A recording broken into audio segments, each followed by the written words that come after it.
Las Vegas a couple of years. All right, time's up. Time's up. You can sit down, bud.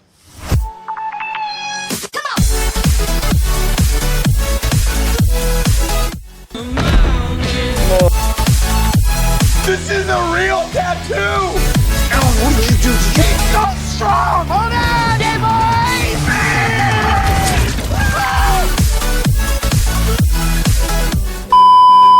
আশা করি comedy movie আপনাদের কাছে অপছন্দনীয় নয়, আর আমার কাছে তো ভাই দারুণ লাগে। আর যদি সাথে খানিকটা মিস্ট্রি অ্যাড করে দেওয়া হয়, অর্থাৎ কমেডি মিস্ট্রি মুভি, তো কমেডি মিস্ট্রি মুভি দেখার এক্সপিরিয়েন্স পুরো নেক্সট লেভেলে চলে যায়, পয়সা উসুল। সো আজকে আপনাদের সামনে আলোচনা করব রিভিউ এক্সপ্লেন না, যাই হোক। সো আজকে কোনো সিঙ্গেল মুভি নয়, পুরো একটা ফ্রাঞ্চাইজ, দ্য হ্যাংওভার। যারা ফ্রাঞ্চাইজ শুনে একটু দ্বিধাদ্বন্দ্বের ভিতর আছেন, তাদের সহজ ভাষায় বলে দিই, যদি কোনো মুভির অনেকগুলো পার্ট রিলিজ হয়, সেক্ষেত্রে ওই পার্টগুলো আর মুভিটাকে নিয়ে একটা ফ্রাঞ্চাইজ গঠিত হয়। বাংলাদেশ কি কোনো ফ্রাঞ্চাইজ আছে নাকি মুভির? আমার সত্যিই জানা নেই। অবশ্যই রিভিউ কোনো পার্টিকুলার মুভির উপর হবে না, মানে সিঙ্গেল কোনো মুভির উপর নয়, পুরো ফ্রাঞ্চাইজ। দ্য হ্যাংওভার নামের পুরো ফ্রাঞ্চাইজ। দ্য হ্যাংওভার ফ্রাঞ্চাইজের ভিতর 3টা মুভি আছে। এবার একটু খাতা কলম নিয়ে বসে। তো হ্যাংওভার ফ্রাঞ্চাইজের প্রথম মুভি রিলিজ হয় 2009 সালে, আর এই মুভির IMDb রেটিং 7.7 আউট অফ 10। এটা 1 ঘন্টা 40 মিনিটের কমেডি মিস্ট্রি মুভি। 2011 সালে রিলিজ হয় হ্যাংওভার পার্ট 2, আর এটা 1 ঘন্টা 42 মিনিটের comedy drama movie. IMDb rating 6.5 out of 10। তৃতীয় মুভি রিলিজ হয় 2013 সালে, আর এটা 1 ঘন্টা 40 মিনিটের comedy action movie. IMDb rating আছে 5.8। সো ডিরেক্ট কথা বলা যাক মুভির স্টোরি নিয়ে। হ্যাংওভার 3টা মুভিরই স্টোরি পাথ প্রায় সেম, তবে 3টা মুভি ভিন্ন রকমের এক্সপিরিয়েন্স দেয়, আর অবশ্যই ভিন্ন কিছু দেখানোর চেষ্টা করে। মোটেও পার্ট 2 আর 3 তে অন নিয়ে খুব একটা টানাটানি করেনি। আশা করি যারা বুঝেন তারা বুঝে গেছে, তো চিন্তা করার কিছু নেই। সাবস্ক্রাইব করে যান, সামনে আরো ভালোভাবে বোঝানোর চেষ্টা করব। হ্যাংওভার প্রথম মুভির ভিতর স্টোরি দেখা যায় 4 বন্ধু সীমিত সময়ের জন্য ঘুরতে যায় লাস ভেগাস, বা এনজয় করতে যায়, যাই বলেন। সো এনজয় যেহেতু করতে গেছে আর সীমিত সময়ের জন্য, সেহেতু হালকার উপর ঝাপসা করে তারা যখন দুই ঢোক মারে, তারপরে থেকে ভাই ঝামেলা শুরু। আগে আপনি একটু ইমাজিন করে দেখেন যে আপনি বাইরে কোথাও ঘুরতে গেছেন কিছুদিনের জন্য, আর রাত্রেবেলা হালকা কিছু খাইছেন, খাওয়ার পর যখন পরদিন সকালে আপনার ঘুম ভাঙে, আপনার বাথরুমের ভিতর মস্ত বড় এক বাঘ দেখতে পান। ঘরে 5 থেকে 6 মাসের একটা বাচ্চা কান্নাকাটি করতেছে, যদিও আপনি এই দুইটার কোনোটাই নিয়ে যাননি।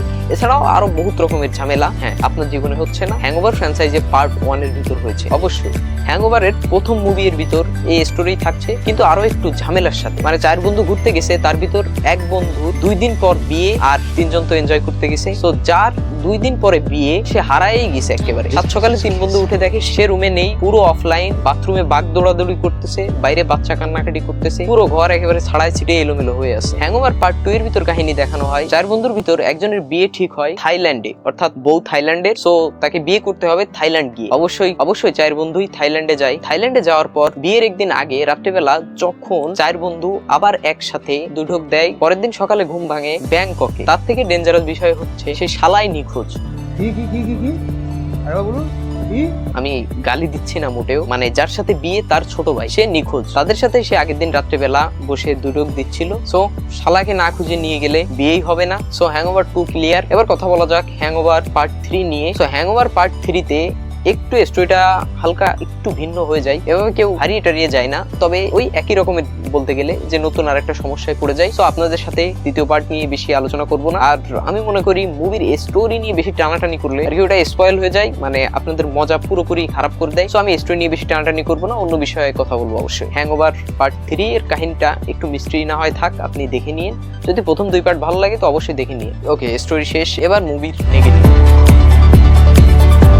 সত্যি কথা বলতে ভাই, কমেডি মুভির ভিতর দিয়ে নেগেটিভ খোঁজাটা একটা বোকামির পর্যায়ে চলে যায়, কারণ কমেডি মুভিটা তৈরি করা হয়েছে যে এটা নিয়ে দেখে বিনোদন নেওয়ার জন্য, আর যেটা আমি করছি। অর্থাৎ আপনাদেরও উচিত যে কমেডি মুভির ভিতর ভুল ত্রুটি না খুঁজে বাস ওইটার বিনোদন নেন, ওইটার মজা নেন। That's it, negative cross.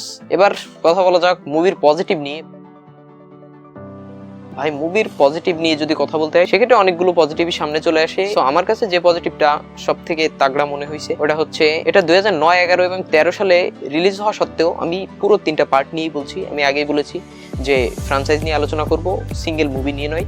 So এই ফ্রাঞ্চাইজটা ওই অনেক পুরনো আমলের হওয়া সত্ত্বেও কোনো দিক দিয়ে আপনাকে ডিসঅ্যাপয়েন্ট করবে না। মানে সোজা কথায় বলতে গেলে ভাই 2009 সাল, 11 এবং 13 সালের হিসাবে এই 3টা মুভি অনেক অনেক অনেক ভালো। আর আমার মনে হয় এই ফ্রাঞ্চাইজের 3টা মুভির যে কোনো মুভি আপনার এখনকার যে সব কমেডি মুভি রিলিজ হয় তার সাথে কাঁধে কাঁধ মিলিয়ে টক্কর দিতে পারবে। আরো আছে ভাই মোটরদের কাজ পুরো একেবারে নেক্সট লেভেলে। যদি উল্লেখ করে দুইটা চরিত্রের কথা বলি সেক্ষেত্রে মিস্টার চাও চরিত্রে কিন জং আর অ্যালান চরিত্রে জ্যাক গেলিফিয়ানা, যাই হোক। সো এই দুইটা চরিত্র উল্লেখ করার মতো, আর এদের অ্যাক্টিং ভাই একেবারে নেক্সট লেভেলে। So now personal opinion. আমি যদি ব্যক্তিগত ওপিনিয়ন সম্পর্কে বলি সেক্ষেত্রে ভাই মুভি তিনটা আমি দারুণ এনজয় করছি। মানে পুরো একেবারে প্রত্যেক 10 মিনিট বা 5 মিনিটের ভিতর একবার হলেও মুখের দাঁতগুলো বাইরে বার করতে বাধ্য করে, মানে হাসাই। বিশেষ করে পার্ট 1 আমার কাছে খুবই ভালো লাগছে। এর মানে এই নয় যে বাকি দুইটা পার্ট খারাপ, অবশ্যই দুইটা পার্টই ভালো। মানে বলতে গেলে পুরো ফ্র্যাঞ্চাইজটাই ভাই মাস্ট ওয়াচ। যদি কমেডি মুভি আপনি একটু পছন্দ করে থাকেন সেক্ষেত্রে আপনার জন্য অবশ্যই মাস্ট ওয়াচ। একটা বিষয় মাথায় আসলো, মুভির লাস্টে যে ক্যাপচার করা ন্যাচারাল যে পিকচার গুলো দেখায় ভাই পুরোই মজাই আর মজা, পুরো একেবারে সেই। এখন ল্যাঙ্গুয়েজ আছে ভাই দুইটা অ্যাভেলেবেল, আপনাকে হিন্দিতে না ইংলিশে দেখতে হবে। আমার জানা মতে এই দুইটা ল্যাঙ্গুয়েজে অ্যাভেলেবেল, আরো 2-4টা ল্যাঙ্গুয়েজে থাকতে পারে, যদিও সেগুলো নিয়ে আমার বিন্দুমাত্র মাথা ব্যথা নেই। তো বাংলায় অন্তত নেই এতটুকু জানি, আপনাদেরকে একটু ম্যানেজ করে দেখতে হবে। আর আরেকটা বিষয়, পরিবারের সাথে না দেখাটাই ভালো, বন্ধু বান্ধবদের সাথে বা একা দেখতে পারেন। এখন অনেকের প্রশ্ন থাকতে পারে ভাই যে দেখবো কেমনে, তো সেক্ষেত্রে আমি আপনাদের একেবারে হাতে কলমে দেখাই দিতে পারতাম। ইউটিউবের পলিসির কারণে এটা আসলে সম্ভব না। যদি দেখাই দিই তাইলে ইউটিউবও আমার হাতে কলমে একেবারে দিয়ে দেবে। সো আমি তো এভাবে দেখাতে পারবো না, এভাবে দেখানো ভাই আমার পক্ষে সম্ভব না। তবে খুবই সিম্পল, বাস সার্চ করেন গুগলে, দু একটা ওয়েবসাইট ঘুরলেই পেয়ে যাবেন ভাই হ্যাংওভার, আর হিন্দি ল্যাঙ্গুয়েজেও পেয়ে যাবেন। সো অত একটা প্রেশার নেওয়ার কিছু নেই এটা নিয়ে। আর যদি আমি তো ফ্রিতেই দেখে নিছি, সো যাদের কাছে নেটফ্লিক্স, অ্যামাজন প্রাইম এগুলোর সাবস্ক্রিপশন আছে তারা একটু খুঁজে দেখতে পারেন, হয়তো পেয়ে যাবেন। আর অবশ্যই আমি সামনের ভিডিও থেকে এই বিষয়ের উপর একটু খেয়াল রাখবো যে কোথা থেকে কিভাবে দেখতে পারেন। তো মুভি রিলেটেড যদি আপনাদের ভিডিও দেখতে ভালো লাগে অর্থাৎ এই রিভিউ টিভিউ এগুলো, সো অবশ্যই আমাকে একটু কমেন্ট করবেন। আর আদৌ আমি জানি না ভিডিও কেউ দেখছে কিনা, কারণ এটা আমার চ্যানেলের প্রথম ভিডিও, 0 সাবস্ক্রাইবার একেবারে। এতটুকুই ছিল আজকের ভিডিও, যেহেতু সাবস্ক্রাইবার নেই 0 একেবারে, সো অবশ্যই সাবস্ক্রাইব করেন। আর যদি কেউ হ্যাংওভার খুঁজে না পান, এই ফ্র্যাঞ্চাইজের প্রত্যেকটা মুভি অ্যাভেলেবেল আছে, বেশ কয়েকটি ওয়েবসাইটে আছে। আর যদি খুঁজে না পান সেক্ষেত্রে আমাকে কমেন্ট করেন, আমি অবশ্যই চেষ্টা করব আপনাদের মাঝে লিংক শেয়ার করার জন্য, যে কোনো ওয়েতেই দিয়ে দিব করে। সো টেনশন নেওয়ার কিছু নাই, দ্যাটস ইট। হলিউড টাইপের মুভি আপনাদের পছন্দ বা যদি দেখতে ভালো লাগে সেক্ষেত্রে অবশ্যই কমেন্ট করে জানাবেন। আমি সামনে এই টাইপেরই মুভি রিলেটেড ভিডিও নিয়ে আসবো। তবে বাংলা মুভি নো চান্স।